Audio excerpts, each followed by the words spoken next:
What's up, everybody? Welcome back to Going Through the Gospels.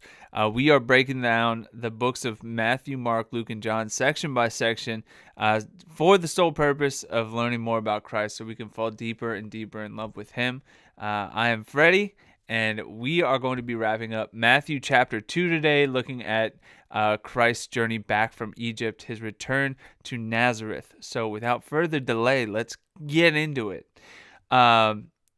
Okay, so the return to Nazareth. But when Herod died, behold, an angel of the Lord appeared in a dream to Joseph in Egypt, saying, "Arise, take the child and his mother, and go to the land of Israel, for those who sought the child's life are dead." And he rose and took the child and his mother, and went to the land of Israel. But when he heard that Archelaus, I don't that's just how I'm going to say it, was reigning over Judea in place of his father Herod, he was afraid to go there. And being warned in a dream, he withdrew from the district of Galilee. And he went and lived in a city called Nazareth, so that what was spoken by the prophets might be fulfilled, that he would be called a Nazarene. So to start off, ding dong, the wicked king is dead. Herod's gone, guys. Herod's gone. Everybody can relax. Herod's finally dead, which apparently happened not long after he ordered for all the children to be killed in Bethlehem, which happened in the last episode. And apparently, fun fact, he had a horrible death. I did not know this. Herod, he was covered in disease, and he apparently burned from the inside out. Like it was just burning him all the time, and he was in such pain. He had colic, he had gout, he had dropsy. I don't know what that is, but it doesn't sound good. And it was so bad, and he smelled so much of disease that nobody could come near him. And I don't want to be petty, but he went after Jesus, so did he deserve it? I don't know. I'm not the one to make that call. But apparently he had a very bad death. And so the first thing we learned that Herod's gone. So yeah. So Herod dies right there. I don't know how many times I'm gonna say it, but Herod dies. He's dead. He's gone. He's dead. And an angel of the Lord appeared in a dream to Joseph in Egypt. And so, again, right off the bat, we see God being faithful to Joseph. The moment that the man who was going after his son is gone, God lets Joseph know, hey, he's dead. Okay? I'm faithful to tell you that he's gone, and to let you know that it's safe to go back. So Joseph, being an example of righteousness, he gets up, he takes Mary and Jesus, and does what God calls him to do. And so now where does God tell him to go? Back to Israel. Okay. At the time, Archelaus, should I say Archelaus? It sounds really, I don't know. Archelaus was still reigning the area of Bethlehem. Now, he wasn't lording over such a big area as his father had. He actually, they broke it up after his father died, but he was still ruling over the region of Judea. So Joseph, he's clearly being wary. You know, the man that God told him was coming after Jesus. You know, Herod Jr. was still in the office. I don't know if he wanted to not go back there. I definitely would not. So he was afraid. He was afraid to go there. And Joseph is again, he worries about these things. He ponders about these things. He thinks about these things. But again, God is faithful to ease Joseph's mind and his heart by warning him in a dream to go to Galilee. God has just been so faithful. And Joseph, time and again, doesn't matter where God sends him. It doesn't matter what he tells him to do. Joseph says, okay, I'll do it. It doesn't matter where God's going to move me. It doesn't matter where he's going to place me. It doesn't matter what it's going to cost me. We don't think about the cost of having to travel such distances at that period of time.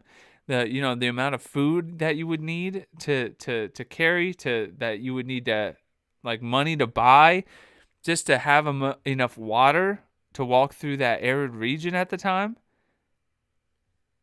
We don't think about it. It was such a big task. And now, I know for me, I overthink it because I'm just like, oh, yeah, a couple 100 miles, you can do that in a day. No, you can't do that in a day. So this, it's another big journey, but Joseph is faithful to do it. And so they actually end up in the city of Nazareth. So what was spoken by the prophets about Jesus being a Nazarene would be fulfilled. And I got a little carried away in the last episode, and I gave you a little sneak peek into this episode, but we're still going to break it down because it's just that cool. Okay, so Nazarene means a couple things. One, it means a man of dignity, or as a branch. It's known as a branch, a shoot. And Isaiah in 11:1, he says, "And there shall come forth a rod out of the stem of Jesse, and a branch, capital B, branch, shall grow out of his roots." Come on, Jesus.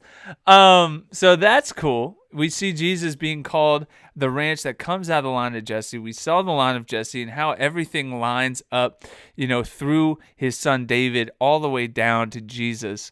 And Jesus was being called, again, in Matthew 1, it said he would be a root from dry ground for the people in the lineage of David. So not only is he a root, but now he's also a branch. So in both cases, he's fulfilling what the prophets are saying about him. Being this force of life that's coming up out of the lineage of Christ. So then in another term for Nazarene is also a name of reproach or contempt, a despicable man who no good can come out of. And remember, the Jewish people said, what good comes out of Nazareth? Nothing good comes out of there. And in the same way, Jesus was said to be despised and rejected. In Isaiah 53, I'm going to read this off my notes. He says, Isaiah 53 verses 2 and 3, it says, "For he shall grow up before him as a tender plant, as a root out of dry ground. He hath no form or comeliness that we shall see him, and there is no beauty that we should desire him. He is despised," Nazarene, "and rejected of men, a man of sorrows, and acquainted with grief, that we hid as if it were our faces from him. He was despised, and we esteem him not." So we see Jesus being despised from birth. The way that he was rejected, that he had to be born in a stable, that nobody really knew of his coming. We see that he had to flee because people are trying to kill him. But throughout all of it, he is fulfilling every prophecy. He's fulfilling every scripture. His name from the very beginning, and his journey was going to be one of suffering. He was leaving the perfect grandeur of heaven to come to a broken earth in order to suffer. He was going to be despised and rejected, just not only from the moment he hit the ground, but now it's saying even where he comes from is going to be despised and rejected. They're going to look down upon him just from what neighborhood he's from. And, on top of that, he was a refugee. On top of that, people were trying to kill him. On top of that, he was born into a stable. And on top of that, he fulfills every scripture about the Messiah up until this point. So just in Matthew 1 and 2, we see such sovereignty of God. such sovereignty and such faithfulness to his glory that every part of the story of Jesus Christ, every historical account of his birth lines up perfectly with what the prophet said in the Old Testament. That is so cool. That's so cool. And I know I get super amped up, but talking about this excites me because it's, excuse me. Oof. Woof. Okay. Because just seeing how sovereign God is, and knowing what Christ is going to have to go through, and knowing that he came willingly for each and every one of us so that we would never have to taste the final sting of death. That is a beautiful thing. It gets me amped up. It gets me fired up, and it just makes me thankful for just the way how faithful God is to his people, how faithful he is to his own glory, and just how loving he is to send his son, and how willing or loving Jesus is for willingly wanting to come down for us. But guys, this week's application is, again, it's going to come from Joseph, being willing to follow God's direction, no matter where it leads him, no matter where it places him, because it's all part of God's plan. It's all part of God's plan. Joseph could have stayed in Egypt and been completely safe, but that's not part of God's plan. God was calling him to do something different, and he could have stayed where he was because it was comfortable. He just moved a couple months ago. I don't know if you've ever helped somebody move or if you've ever moved yourself. I just helped my sister move like a week ago. I'm still sore. I still haven't recovered, and they moved 2 minutes down the street. Joseph and Mary are displaced hundreds of miles away in Egypt. It's maybe not 100 miles, but they're displaced a far way away, and they don't have anything. And they would have had to get shelter and get new furniture and get, clothing and food and everything else. And they finally have it all. They finally have it back. And now God says, hey, Herod's gone. I want you to go back. And instead of doing anything, Joseph gets up, takes Mary and Jesus, and he goes back to the land of Israel, and he rests right where God tells him to rest, which is in Nazareth. So guys, follow God's instructions wherever it leads or places you. You never know what God is doing.